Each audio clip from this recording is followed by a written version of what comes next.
या घडीची सगळ्यात महत्त्वाची बातमी आहे ती एकनाथ शिंदे उपमुख्यमंत्री पदाची शपथ घेणार असं आता सूत्रांनी खात्रीलायकरित्या सांगितलेलं आहे। एकनाथ शिंदेंना महसूल मंत्रालय मिळणार का हा प्रश्न मात्र अजूनही अनुत्तरित आहे। एकनाथ शिंदेंची नाराजी दूर करण्यात भाजपला नक्कीच यश आलेलं आहे। एकनाथ शिंदेंनी तडजोड काय केली यामध्ये मात्र आता सर्व बाजूने प्रश्न विचारले जात आहेत। आजच्या शपथविधी कार्यक्रमामध्ये तिघही जण शपथ घेणार, मुख्यमंत्री आणि 2 उपमुख्यमंत्री शपथ घेणार अशा पद्धतीची माहिती आता खात्रीलायकरित्या कळते आहे। पण या सगळ्या पार्श्वभूमीवरती नक्की कुठली चर्चा झाली आणि आता कुठल्या पद्धतीचा कॉम्प्रोमाइज, कुठलं बार्गेनिंग एकनाथ शिंदे यांच्याकडनं करण्यात आलेलं आहे हे आपल्याला जाणून घ्यायला हवं। या संदर्भात आपल्या सोबत आहेत अक्षय भाटकर, आपले प्रतिनिधी। अक्षय, उपमुख्यमंत्री पदाची शपथ एकनाथजी शिंदे घेणार असं तर कळतंय, पण त्याचबरोबर या सगळ्या बाबतीत वाटाघाट नक्की काय झाली, मंत्रिपदाबद्दल काय चर्चा झाली आणि हवी ती मंत्रिपदं मिळणार आहेत का एकनाथ शिंदे आणि शिवसेनेला, असे प्रश्न आहेत। काही माहिती आहे का याबद्दल?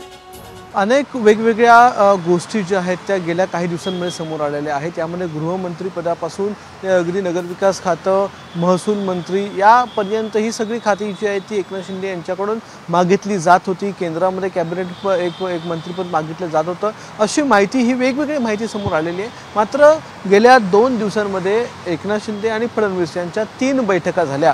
यापैकी 2 बैठका फक्त या 2 नेत्यांमध्ये झाल्या, तर एक बैठक जी आहे ती या तिघांमध्ये झाली। त्यामध्ये अजित पवार देखील उपस्थित होते। तर ज्या 2 बैठका झाल्या त्या दोन्ही बैठकांमध्ये एकनाथ शिंदे यांची नाराजी दूर करण्यामागे भाजपला यश आलेलं आहे, देवेंद्र फडणवीस यांना यश आलेलं आहे असं म्हणावं लागेल। कारण की आज संध्याकाळी जो शपथविधी होणार आहे त्यामध्ये एकनाथ शिंदे हे देखील उपमुख्यमंत्री पदाची शपथ घेणार आहेत। आता कालपर्यंत जी माहिती होती त्याच्यामध्ये एकनाथ शिंदे यांना गृह खातं हवं होतं, मात्र ते दिले जाणार नाही असं भाजपकडून सांगण्यात आलेलं होतं। मग त्याच्याऐवजी महसूल खातं जे आहे ते एकनाथ शिंदे यांना हवं होतं किंवा शिवसेनेला हवं होतं। आता शिवसेनेला ते महसूल खातं मिळाले, कारण सूत्रांची माहिती अशी सांगते की नक्कीच त्यांना ते महसूल खातं जे आहे ते मिळालेलं आहे। मात्र आज जो शपथविधी होणार आहे त्यामध्ये इतर कोणीही शपथ घेणार नाहीत, केवळ हे 3च मुख्य नेते जे आहेत ते शपथ घेणार आहेत। त्यामुळे आज संध्याकाळनंतर ज्यावेळी शपथविधीनंतर ज्यावेळी खाते वाटपासाठी बसतील किंवा मंत्रिपदाच्या वाटपासाठी बसतील त्यावेळी या सगळ्या गोष्टींवर पोर्टफोलिओवर प्रकाश पडणार आहे। मात्र सध्या तरी जी माहिती आहे त्यानुसार जे शिवसेनेचे वेगवेगळे नेते आहेत, खरे अक्षय, एकंदरीत बघायला गेलं तर देवेंद्र फडणवीस यांची जी शिष्टाई आहे, त्यांची जी मध्यस्थी आहे, त्यांचा जो सामोच्चार आहे त्याला कुठेतरी यश येताना आता दिसतंय। एबीपी माझा, उघडा डोळे बघा नीट।